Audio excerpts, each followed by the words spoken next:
2000 RPM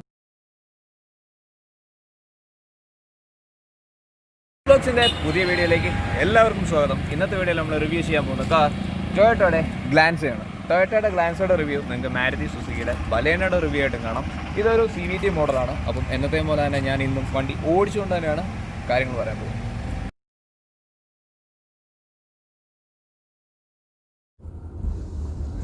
Toyota ഗ്ലാൻസയുടെ ഡ്രൈവിംഗിലേക്ക് നമുക്ക് കിടക്കാം.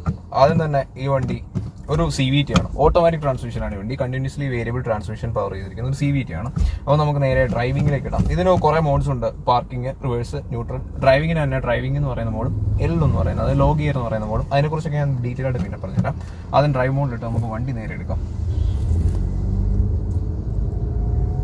ഒരു CVT നല്ല ഏത് ഓട്ടോമാറ്റിക് ട്രാൻസ്മിഷൻ ഏത് വണ്ടി ആയാലും ഓരോ വണ്ടിക്ക് ഓടിക്കുന്നതിന് ഓരോ സ്വഭാവമുണ്ട്. ആ സ്വഭാവം അനുസരിച്ച് നമ്മൾ ഓടിച്ചില്ലെന്നുണ്ടെങ്കിൽ വണ്ടി ഓടിക്കുമ്പോൾ അതിൻ്റെതായ ഒരു തരത്തിലുള്ള സുഖം കിട്ടുന്നില്ല. അതുപോലെ തന്നെയാണ് CVT വണ്ടികളിൽ. CVT വണ്ടികൾ ഓടിക്കുമ്പോൾ കാല് കൊടുക്കേണ്ട ഒരു രീതിയൊക്കെ ഉണ്ട്.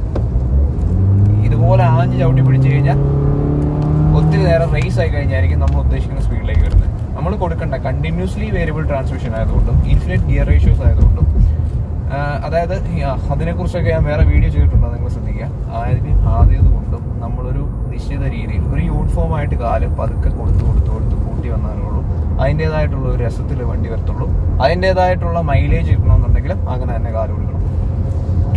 നിങ്ങൾ ഇങ്ങനെ അതായത് ഇതുപോലെ അമർത്തി പിടിച്ച് കാല് കൊടുത്തു കഴിയുമ്പോൾ പെട്ടെന്ന് സ്പീഡ് കയറുന്ന വണ്ടി എന്നൊക്കെ പറഞ്ഞു കഴിഞ്ഞാൽ DST DCT അതുപോലുള്ള ട്രാൻസ്മിഷനുള്ള വണ്ടികളായിരിക്കും.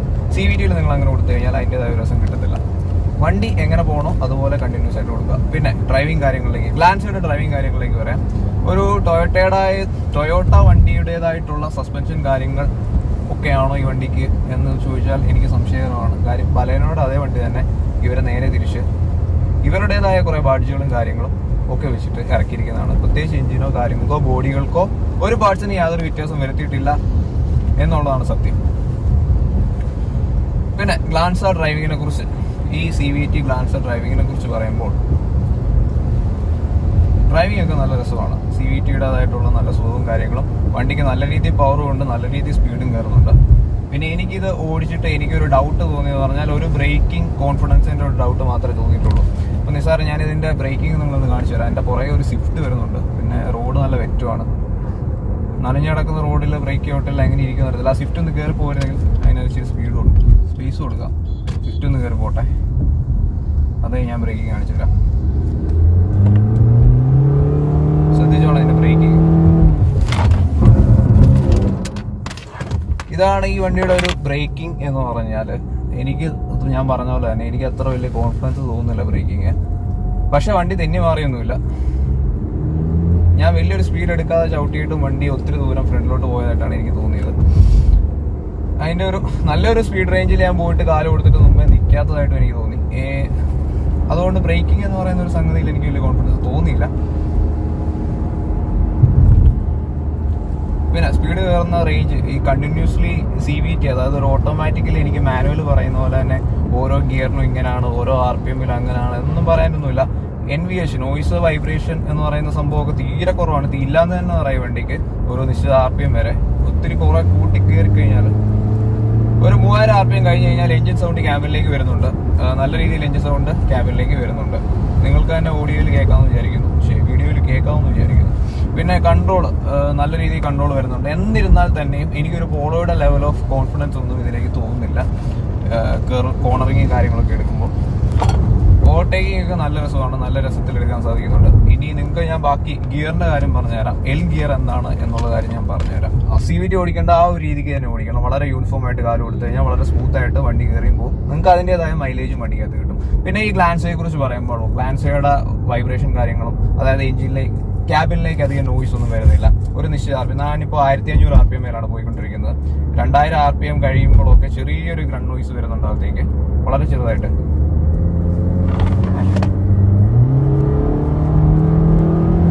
ഒരു 4000 കഴിയുമ്പോൾ അല്ലെങ്കിൽ ഒരു 3500 കഴിയുമ്പോൾ സൗണ്ട് നന്നായിട്ട് കയറി വരുന്നുണ്ട്. സ്പീഡും അതുപോലെ കയറുന്നുണ്ട്. പക്ഷേ സൗണ്ടാണ് ഏറ്റവും ആദ്യം വരുന്നത്, അത് കഴിഞ്ഞാണ് സ്പീഡ് വരുന്നത്. CVT ആയതുകൊണ്ടാണ് അങ്ങനെ വരുന്നത്.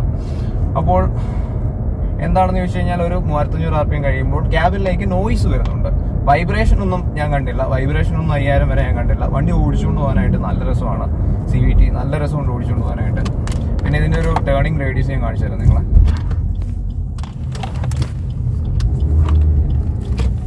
നൈസായിട്ടാണ് വണ്ടി ടേൺ ചെയ്തെടുത്തത്. നല്ല രീതിയിൽ കൺട്രോൾ ചെയ്യാൻ പറ്റുന്നുണ്ട്. നല്ല രീതിയിൽ ഒത്തിരി അധികം ടേണിംഗ് റേഡിയസും ഇല്ല വണ്ടിക്ക്. പിന്നെ അബൌട്ട് ഹാൻഡ്ലിങ്ങിനെ കുറിച്ച് പറയുകയാണെന്നുണ്ടെങ്കിൽ വളവ് വരുമ്പോൾ എനിക്ക് അത്ര കോൺഫിഡന്റ് ആയിട്ട് തോന്നിയില്ല ഈ വണ്ടി. വളവ് വരുമ്പോൾ കോൺഫിഡൻസ് എന്ന് പറഞ്ഞു കഴിഞ്ഞാൽ നിങ്ങളൊരു പോളോ ഒരു ലെവലിലേക്ക് പോകുമ്പോൾ, ഒരു പോളോ ഒക്കെ വെച്ച് കമ്പയർ ചെയ്ത് കഴിയുമ്പോൾ പോളോയുടെ ഒരു ഹാൻഡ്ലിംഗ് രീതിയുണ്ട്, പോളോയുടെ സ്റ്റിയറിംഗ് ഒരു സ്റ്റെബിലിറ്റി ആ കാര്യമുണ്ട്. ആ ഒരു രീതിക്ക് എനിക്ക് ഈ വണ്ടി അത്ര തോന്നിയില്ല. അത്ര ഫീഡ്ബാക്ക് വരുന്ന ഒരു സ്റ്റിയറിംഗ് ആണെന്ന് എനിക്ക് തോന്നിയില്ല. കൊള്ളാം എന്നുകൊണ്ട് തീരെ മോശമാണെന്നല്ല ഞാൻ പറഞ്ഞു. ഞാൻ കമ്പാരിറ്റീവ്ലി പോളോ വെച്ചൊന്ന് കമ്പയർ ചെയ്തപ്പോൾ ഞാൻ പറഞ്ഞതേ ഉള്ളൂ. ബാക്കി അടിപൊളിയാണ്, സ്റ്റിയറിംഗ് കാര്യങ്ങളൊന്നും കുഴപ്പമില്ല. പിന്നെ ഈ വണ്ടിയുടെ സ്പീഡ് കയറുന്ന ഒരു കാര്യം ഞാൻ കാണിച്ചു തരാം നിങ്ങളെ, എങ്ങനെയാണ് സ്പീഡ് കയറുന്നതെന്നുള്ളത്. വിത്തിൻ സെക്കൻഡ്സ് തന്നെ കയറുന്നുണ്ട്. ഇതിപ്പോൾ ഞാൻ കാണിച്ചു തരാം. ഇപ്പോൾ വണ്ടി 0-യിലാണ് നിൽക്കുന്നത്. 0-യിൽ നിന്ന് കയറി പോകുന്ന കാണിച്ചു തരാം. ഒരു 5000 RPM നേരെ 5500 RPM വരുമ്പോൾ 80-ലേക്ക് വരുന്നുണ്ട്. 80 ഞാൻ നിർത്തി. ഒത്തിരി അധികം പോകുന്ന ഇല്ലീഗലായിട്ട് പോകേണ്ട കാര്യമില്ല, അപ്പോൾ അതിലേക്ക് നിർത്തി. അപ്പോൾ ഇങ്ങനെയാണ് സ്പീഡ് കയറുന്ന ഒരു ലെവൽ എന്ന് പറയുന്ന വണ്ടിയുടെ. സ്പീഡ് കയറുമ്പോൾ നല്ല ഗ്രണ്ടിങ് നോയ്സ് നല്ലപോലെ ക്യാബിനിലേക്ക് വരുന്നുണ്ട് നമ്മൾ ഒറ്റയടിക്ക് ചവിട്ടി പിടിച്ചു കഴിഞ്ഞാൽ. എന്താണെന്ന് ചോദിച്ചാൽ നോയ്സ് ആയിരിക്കും ആദ്യം പോകുന്നത്. CVT ഒന്ന് പവേർഡായി, എഞ്ചിനെ ഒന്ന് പവേർഡായി വരാൻ കുറച്ച് ലാഗ് വരും. ആ ഒരു ലാഗാണ് നമ്മൾ കാണുന്നത്. CVT എന്ന് പറഞ്ഞാൽ സത്യം പറഞ്ഞാൽ ഓടിക്കേണ്ട ഒരു നൈസായിട്ട് ഓടിക്കേണ്ട വണ്ടിയാണ്, അല്ലാതെ ഒരു സ്പോർട്സ് പോലെ ഓടിക്കേണ്ട വണ്ടിയല്ല. പിന്നെ ഈ വണ്ടിക്ക് ഒരു സ്പോർട്സ് മോഡ് ഉണ്ട്. സ്പോർട്സ് മോഡിലേക്ക് ഇട്ട് നോക്കാം നമുക്ക് എങ്ങനെ ഉണ്ടെന്ന്. ഞാൻ കറക്റ്റായിട്ട് 60-യിലാണ്. 60-യിൽ 3000 RPM പിടിച്ചിരിക്കുകയാണ്. ആ ഒരു രീതിയിൽ ഞാൻ സ്പോർട്സ് മോഡിൽ ഇട്ട് നോക്കി.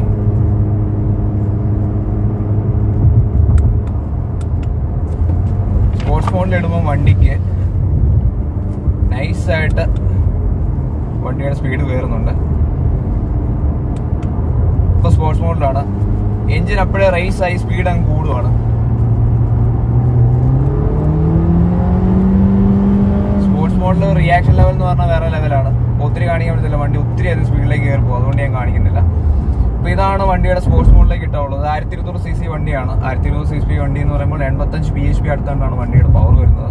ടോർക്ക് ഏകദേശം ആ ഒരു ലെവലിലേക്ക്, അത് ഞാൻ ഡിസ്ക്രിപ്ഷനിൽ എഴുതി കാണിച്ചു തരാം. പിന്നെ ലോ ഗിയറിനെ കുറിച്ച് ഞാൻ പറഞ്ഞാൽ, ലോ ഗിയർ എന്ന് പറഞ്ഞു കഴിഞ്ഞാൽ ലോ ഗിയറിന്റെ ഒരു ആവശ്യം എന്ന് പറഞ്ഞു കഴിഞ്ഞാൽ നല്ല ടോർക്കി ആയിട്ടുള്ള ഒരു ഗിയറാണ് ലോ ഗിയർ എന്ന് പറഞ്ഞാൽ. ലോ ഗിയറിന്റെ ഒരു ആവശ്യം എന്ന് പറഞ്ഞു കഴിഞ്ഞാൽ നമ്മൾ ചില പർപ്പസ് ഉണ്ട്, വണ്ടി വലിച്ചുകൊണ്ട് പോകാനായിട്ടും, അതായത് പുറയിൽ എന്തെങ്കിലും കെട്ടി വലിച്ചുകൊണ്ട് പോകാനുള്ള പർപ്പസ്, അല്ലെങ്കിൽ അതുപോലെ നല്ലൊരു കയറ്റം കയറാനുള്ള പർപ്പസ്, നല്ല ലോഡ്, അങ്ങനെയുള്ള പർപ്പസുകളാണ് ലോ ഗിയർ ഉപയോഗിക്കുക. ലോ ഗിയറിന്റെ പ്രത്യേകത എന്താണെന്ന് ചോദിച്ചു കഴിഞ്ഞാൽ ഒത്തിരി അതിന് ടോർക്ക് ഉണ്ട്. ഒരു നിശ്ചിത ഗിയറിൽ ഒരു ഫസ്റ്റോ സെക്കൻഡോ മാനുവലിനെ വെച്ച് നോക്കുമ്പോൾ ഒരു ഫസ്റ്റ് സെക്കൻഡ് ആ റേഞ്ചിലെ ഈ ലോ ഗിയർ നിൽക്കത്തുള്ളൂ, അതിനപ്പുറത്തേക്ക് പോകത്തില്ല. അപ്പം എന്താണെന്ന് വെച്ചാൽ നമ്മൾ എത്ര കാല് കൊടുത്തെന്ന് പറഞ്ഞാലും ശരി, ഒരു നിശ്ചിത സ്പീഡിൽ കൂടുതൽ ലോ ഗിയർ കയറി പോകത്തില്ല. അതാണ് ഈ ലോ ഗിയറിന്റെ കാര്യം. ഒരു നിശ്ചിത സ്പീഡിൽ നിൽക്കും, അതുപോലെ ടോർക്ക് കൊടുത്തിരിക്കും. നിങ്ങൾ ഒത്തിരി അധികം കയറ്റി വിട്ടാലും എഞ്ചിന് ഭയങ്കര സ്ട്രെസ്സാണ്. അതുകൊണ്ട് തന്നെ എഞ്ചിൻ സത്യം പറഞ്ഞാൽ ഒത്തിരി നേരം ലോ ഗിയർ ഇട്ട് ഓടിച്ചു കഴിഞ്ഞാൽ എഫിഷ്യൻസി കുറയും, 1, 2 എഞ്ചിന്റെ ലൈഫും കുറയും. അതാണ് ഈ ലോ ഗിയർ. ലോ ഗിയർ വളരെ ആവശ്യമുള്ള സിറ്റുവേഷനിൽ മാത്രം ഉപയോഗിക്കാനുള്ളതാണ്. അല്ലാത്ത സിറ്റുവേഷനിലെല്ലാം നിങ്ങൾ ഡ്രൈവ് മോഡ് ഇട്ട് മാത്രമേ പോവുള്ളൂ. ലോ ഗിയർ ഇട്ട് ഞാൻ കാല് കൊടുത്ത് കാണിച്ചു തരാം. ഇതുണ്ടോ, വളരെ പതുക്കെയാണ് സ്പീഡ് കയറി പോകുന്നത്. കണ്ടോ, ഒരു പെട്ടെന്നൊരു അത്യാവശ്യത്തിന് നിങ്ങൾക്ക് ഓവർടേക്ക് ചെയ്യണമെന്നുണ്ടെങ്കിൽ ലോ ഗിയറിലേക്ക് ഇടാം, സീനില്ല. അല്ലെങ്കിൽ നിങ്ങൾ ഡ്രൈവ് മോഡിലേക്ക് വരും, വളരെ ടൈറ്റ് ആയിട്ടുള്ള സിറ്റുവേഷനിൽ മാത്രം. അല്ലെങ്കിൽ ഡ്രൈവ് മോഡിൽ തന്നെ ഇട്ട് പോയാൽ മതി. പിന്നെ സസ്പെൻഷൻ സൈഡിലേക്ക് പോകണം. ഞാൻ ഒരു ചെറിയ റഫ് റോഡിലൂടെ ഇപ്പോൾ ഓടിച്ച് കാണിച്ചു തരാം നിങ്ങൾ.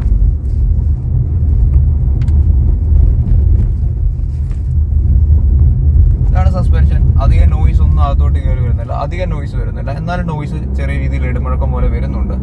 സസ്പെൻഷൻ കൊള്ളാം, നല്ല സസ്പെൻഷനാണ്. അതിഭയങ്കരം എന്നൊന്നും ഞാൻ പറയത്തില്ല, കൊള്ളാം. നല്ല രീതിയിലാണ് വണ്ടി എടുത്തിട്ട്. ഈ വേലയുടെ വണ്ടിക്ക് ഒരു നല്ല സസ്പെൻഷൻ തന്നെയാണ് കൊടുത്തിരിക്കുന്നത്. അല്ലാതെ ഈ ഒരു വണ്ടിക്ക് വെച്ചിട്ട് നിങ്ങളൊരു BMW തൊട്ട് ഒരു ബെൻസിന്റെ സസ്പെൻഷൻ വേണമെന്ന് ആവശ്യപ്പെടുന്നത് എത്രത്തോളം ന്യായീകരിക്കാൻ പറ്റുമെന്ന് എനിക്കറിയത്തില്ല. ഈ വണ്ടിയുടെ വില വെച്ച് ഈ വണ്ടിക്ക് അതിൻ്റെതായ നല്ല രീതിയിലുള്ള സസ്പെൻഷൻ ഉണ്ട് ഈ വണ്ടിക്ക്. പിന്നെ ഡ്രൈവിംഗ് ഫണ്ട് എന്ന് പറഞ്ഞാൽ നല്ല രസമുണ്ട്. എനിക്ക് ഭയങ്കരമായിട്ട് ഇഷ്ടപ്പെട്ടു ഡ്രൈവിംഗ്. CVT ഓടിച്ചുകൊണ്ട് പോകാനായിട്ട് നല്ല രസമുണ്ട്. പിന്നെ ബാക്കി കാര്യം എന്ന് പറഞ്ഞാൽ സ്റ്റിയറിങ്ങിനൊരു ഫീഡ്ബാക്ക്, നല്ല രീതിയിൽ ഫീഡ്ബാക്ക് വരുന്നുണ്ട്. ഞാൻ മുമ്പേ പറഞ്ഞ പോലെ കമ്പാരിറ്റീവ്ലി വേറെ വണ്ടിയായിട്ട്, അതായത് പോളോ പോലുള്ള വണ്ടിയായിട്ട് കമ്പയർ ചെയ്യുമ്പോൾ എനിക്കൊരു പ്രശ്നം തോന്നിയെന്നേ ഉള്ളൂ. പക്ഷേ i20 ആയിട്ട് ഞാൻ കമ്പയർ ചെയ്യുകയാണെന്നുണ്ടെങ്കിൽ i20യേക്കാൾ നല്ല രീതിയിലുള്ള സ്റ്റിയറിംഗ് ഫീഡ്ബാക്ക് ഉള്ള വണ്ടിയാണിത്. ഗ്ലാൻസയുടെ സീറ്റിംഗ് കാര്യങ്ങളെ കുറിച്ച് ഞാൻ കാണിച്ചു തരാം. ഡോർ ഏകദേശം ഇത്രയുണ്ട്, ഒരു 80 ഡിഗ്രിയോളം ഡോർ തുറക്കുന്നുണ്ട്. കയറിയിരിക്കാനായിട്ട് വളരെ സുഖകരമാണ്. പിന്നെ സീറ്റിംഗ് കംഫേർട്ടിനെ കുറിച്ച് പറയുകയാണെന്നുണ്ടെങ്കിൽ നല്ല രീതിയിലുണ്ട്. അടിപൊളിയായിട്ട് തൈ സപ്പോർട്ടും കൊടുക്കുന്നുണ്ട്. ഈ ബാക്കിൽ നല്ല സപ്പോർട്ടുണ്ട്. ചില സമയങ്ങളിൽ മാത്രം ഈ ബാക്കിൽ ഈ 2 സാധനമില്ല, എനിക്കതൊരു ചെറിയ എൻ്റെ മൂവ്മെന്റിനെ തടയുന്നതായിട്ട് എനിക്ക് തോന്നിയിട്ടുണ്ട് ചില സമയങ്ങളിൽ മാത്രം. ബാക്കി ഇത് അഡ്ജസ്റ്റബിൾ ആണ്, മുകളിലോട്ടും താക്കാം, താഴോട്ടും മുകളിലോട്ടും എല്ലാം അഡ്ജസ്റ്റ് ചെയ്യാവുന്ന ഒരു സീറ്റാണ് കൊടുത്തിരിക്കുന്നത്. ഇനി പുറയിലത്തെ സീറ്റാണ് എനിക്ക് വളരെയധികം ഇഷ്ടപ്പെട്ടത്. ഇതാണ് പുറയിലത്തെ സീറ്റ്. ലെഗ് റൂം ഒരു അതിഭയങ്കരമായ ഒരു ലെഗ് റൂം തന്നെ ഈ വണ്ടിയുടെ പുറകിലുണ്ട്, ബാക്കിലുണ്ട്. അപ്പം അത്യാവശ്യം നല്ല പൊക്കമുള്ളവർ അതിനെക്കുറിച്ച് പേടിക്കേണ്ട. പിന്നെയും ഹെഡ് റൂം ചിലപ്പോൾ ഒരു സംശയമുള്ളൂ. ഇന്നടം വെച്ച് എനിക്ക് തോന്നുന്നു ഒരു ബെഞ്ച് ടൈപ്പ് വലിയൊരു കപ്പിങ് വന്നിട്ടില്ലാത്തത് കൊണ്ട് തന്നെ ഒരു കംഫോർട്ട് ലോങ് റൈഡിൽ എങ്ങനെ ഉണ്ടാവുമെന്ന് എനിക്ക് സംശയമുണ്ട്, അത്രേ ഉള്ളൂ. ഡിക്കി കാര്യങ്ങൾ നല്ലൊരു ബൂട്ട് സ്പേസ് തന്നെ ഈ വണ്ടിക്കുണ്ട്, നല്ല രീതിയിലുണ്ട്. ഇത് കണ്ടില്ലേ, നല്ല മാരകമായിട്ട് തന്നെ ഒരു ബൂട്ട് സ്പേസ് കൊടുത്തിട്ടുണ്ട്. അപ്പം അതിനെക്കുറിച്ച് എനിക്ക് നല്ല അഭിപ്രായമുണ്ട്. ബൂട്ട് സ്പേസ് കാര്യങ്ങൾ, പുറകിലത്തെ ഒരു സ്പേസ് കാര്യങ്ങൾ മൊത്തത്തിൽ നല്ല രസമുണ്ട്. ഗ്ലാൻസിയുടെ എൻജിൻ ബേ എന്ന് പറയുന്ന ഇതാണ് എൻജിൻ ബേ. കാര്യങ്ങളൊക്കെ വളരെ അടിപൊളിയായിട്ട് ഇതുണ്ടോ, ക്രംബിൾ സോൺ കൊടുത്തിരിക്കുന്നുണ്ടോ, എന്തുമാത്രം സ്പേസ് ആണ്, അതെനിക്ക് ഒത്തിരി ഇഷ്ടപ്പെട്ടു. വളരെ നീറ്റ്ലി അറേഞ്ച്, പുത്തൻ വണ്ടിയായതുകൊണ്ട് എൻജിൻ ബേ ഒക്കെ വളരെ നീറ്റായിട്ടാണ് ഇരിക്കുന്നത്. അത്യാവശ്യം നീറ്റായിട്ട് തന്നെയാണ് ഇവർ അറേഞ്ച് ചെയ്യുന്നത്. ചെറിയൊരു ബാറ്ററിയൊക്കെയാണ് ഇതിന്, അതൊക്കെ നല്ല രസമുണ്ട്. ഗ്ലാൻസിയുടെ പ്രധാന പ്രശ്നം അതിൻ്റെ വെയിറ്റ് കുറവാണ് എന്നുള്ളത് തന്നെയാണ്. ആ വെയിറ്റ് കുറവ് അതിൻ്റെ ഡ്രൈവിങ്ങിൽ നമ്മളൊരു നിശ്ചിത സ്പീഡിന് മുകളിലേക്ക് എത്തിക്കഴിയുമ്പോൾ ആ വെയിറ്റ് കുറവ് നമുക്ക് ശരിക്കും അറിയാൻ പറ്റും. പ്രധാനമായിട്ടും നമ്മൾ ബ്രേക്ക് അപ്ലൈ ചെയ്യുമ്പോൾ നമുക്ക് അതിൻ്റെ ഒരു കോൺഫിഡൻസ് കിട്ടില്ല, നമ്മൾ ഉദ്ദേശിക്കുന്ന സ്ഥലത്ത് വണ്ടി നിൽക്കുന്നതായിട്ട് തോന്നില്ല. പിന്നെ അതിൻ്റെ പ്രശ്നം എന്ന് പറഞ്ഞു കഴിഞ്ഞാൽ നമ്മൾ ഒരു നിശ്ചിത സ്പീഡിൽ, ഞാൻ വീഡിയോയിൽ ഒരു പ്രാവശ്യം ഒരു സ്ഥലത്ത് i20 കമ്പയർ ചെയ്തിട്ടുണ്ട്. i20 കമ്പയർ ചെയ്ത് ഏതൊരു സമയത്താണെന്ന് ചോദിച്ചാൽ ഒരു നിശ്ചിത സ്പീഡിന് മുകളിലേക്ക് i20 കമ്പയർ ചെയ്യാൻ പറ്റത്തില്ല. അതായത് ഒരു 100 km/h മുകളിലേക്ക് വരികയാണെന്നുണ്ടെങ്കിൽ ഒരിക്കലും i20 കമ്പയർ ചെയ്യാൻ പറ്റത്തില്ല. അതിൻ്റെ താഴെയാണ് ഞാൻ ഉദ്ദേശിച്ച ഡ്രൈവിംഗ് ഫണ്ണാണെന്ന് പറഞ്ഞാൽ i20യേക്കാളും. അല്ല എന്നുണ്ടെങ്കിൽ i20 ആണ് ബെറ്റർ. ഇതിൻ്റെ ഒരു പ്രശ്നം എന്താണെന്ന് ചോദിച്ചു കഴിഞ്ഞാൽ നമ്മളൊരു സ്പീഡിൽ കൂടുതൽ എത്തി കഴിയുമ്പോൾ സ്റ്റിയറിങ്ങിൽ ഫ്രീ പ്ലേ കൂടുതലാണ്. അതായത് നമ്മൾ സ്റ്റിയറിങ് തിരിച്ചാലും വണ്ടി അത് റിയാക്ട് ചെയ്യുന്നില്ല, അത്രയും ഫീഡ്ബാക്ക് കുറവാണ് ഒരു നിശ്ചിത സ്പീഡ് കഴിഞ്ഞ് കഴിയുമ്പോൾ ഉള്ളത്. അല്ലാത്ത പക്ഷം ഇനി ആർക്കൊക്കെ ഈ വണ്ടി ഉപയോഗിക്കാമെന്ന് ചോദിച്ചു കഴിഞ്ഞാൽ നിങ്ങൾ ഒരു ലോങ് കമ്മ്യൂട്ടിങ്, അതായത് നല്ല സ്പീഡിൽ നിങ്ങൾ വണ്ടി ഓടിച്ച് കമ്മ്യൂട്ട് ചെയ്യാനുള്ള ഒരു ലോങ് ഹൈവേ റൈഡിങ് ഒക്കെ ഉള്ളതാണെന്നുണ്ടെങ്കിൽ ഞാൻ ഒരിക്കലും ഈ വണ്ടി സജസ്റ്റ് ചെയ്തില്ല. കാര്യം അത്രയ്ക്കും നമുക്ക് കോൺഫിഡൻസ് തോന്നുന്ന ഒരു വണ്ടിയല്ല ഇത്. അല്ലാത്ത സമയം നിങ്ങൾക്ക് സിറ്റി ഡ്രൈവിങ്ങും ചെറിയ ഷോർട്ട് കമ്മ്യൂട്ടിങ്ങും ഒക്കെ ആണെങ്കിൽ ഓക്കെ, ഇറ്റ്സ് നൈസ്, നല്ലൊരു വണ്ടിയാണ്, നല്ല സ്പേഷ്യസ് ആണ്, നല്ല കംഫർട്ടബിൾ ആയിട്ടും ഓടിക്കാൻ രസമുള്ള വണ്ടിയാണ്. ഈ വണ്ടിയുടെ ഏറ്റവും വലിയ ഗുണമെന്ന് പറഞ്ഞു കഴിഞ്ഞാൽ നല്ല മൈലേജ് ആണ്. വെയിറ്റ് കുറച്ചതുകൊണ്ട് നല്ല മൈലേജ് ഈ വണ്ടിക്ക് ഹൈലൈറ്റ് ചെയ്ത് കാണിക്കാൻ പറ്റും. പിന്നെ വെയിറ്റ് കുറവുള്ളതുകൊണ്ട് തന്നെ പവർ ടു വെയിറ്റ് റേഷ്യോ നല്ല കൂടുതലാണ്. അതുകൊണ്ട് തന്നെ ഈ വണ്ടിക്ക് നമ്മൾ കമ്പാരിറ്റീവ്ലി ബാക്കിയുള്ള കുറച്ചുകൂടെ പവറുള്ള വണ്ടി വെച്ച് കമ്പയർ ചെയ്യും ഈ വണ്ടി കുറച്ചുകൂടെ പഞ്ചി ആയിട്ട് നമുക്ക് തോന്നുന്നത് എന്താണെന്ന് ചോദിച്ചാൽ ഇതിൻ്റെ നിശ്ചിത വെയിറ്റിന് പവർ വളരെ കൂടുതലാണ്. അതുകൊണ്ട് തന്നെ ഈ വണ്ടി വളരെ പഞ്ചിയായിട്ട് തോന്നും. എന്തുകൊണ്ടാണ് ടൊയോട്ട ബലേനോ എന്ന് പറയുന്ന മാരുതി സുസുക്കിയുടെ മോഡൽ ഗ്ലാൻസിയാക്കി മാറ്റിയത് എന്ന് ചോദിച്ചു കഴിഞ്ഞാൽ അതൊരു മാർക്കറ്റിംഗ് തന്ത്രമാണ്. ഇന്ത്യയിൽ നല്ല രീതിയിൽ വിറ്റുപോകുന്ന ഒരു ഹാഷ് ബാഗാണ് ബലേനോ എന്ന് പറയുന്നത്. അപ്പോൾ ആ ഒരു വണ്ടി അവരുടെ നിരയിലേക്ക് കൊണ്ടുവന്നു കഴിഞ്ഞാൽ അവർക്ക് അതിൻ്റേതായ സെയിൽസ് കിട്ടും. അതിനുവേണ്ടിയാണ് ടൊയോട്ട ബലേനോ കൊണ്ടുവരിക്കുന്നത്. അപ്പോൾ അതിന് പകരമായിട്ട് ടൊയോട്ടയുടെ കയ്യിൽ നിന്നും കൊറോള മാരുതി എടുത്തിട്ടുമുണ്ട്. അപ്പം ഇതൊരു അവർ തമ്മിലുള്ളൊരു ടൈപ്പ് കാര്യങ്ങളാണ്, മാർക്കറ്റിംഗ് തന്ത്രം മാത്രം. അപ്പോൾ ഇത്രയൊക്കെയാണ് എനിക്ക് ടൊയോട്ട ഗ്ലാൻസിയെ കുറിച്ച് പറയാനുള്ളത്. നിങ്ങൾക്ക് എൻ്റെ വീഡിയോ ഇഷ്ടപ്പെട്ടെന്നുണ്ടെങ്കിൽ ചാനൽ സബ്സ്ക്രൈബ് ചെയ്യുക, ലൈക്ക് ചെയ്യുക, കമൻറ്റ് ചെയ്യുക, എന്നെ സപ്പോർട്ട് ചെയ്യുക. അപ്പോൾ നമ്മൾക്ക് വീണ്ടും കാണാം, വീണ്ടും കൂടുതൽ വീഡിയോസുമായി കാണാം. അതുവരെ ഇറ്റ്സ് മീ വിനായക് ദുർബാനു signing out from Vic vlogs.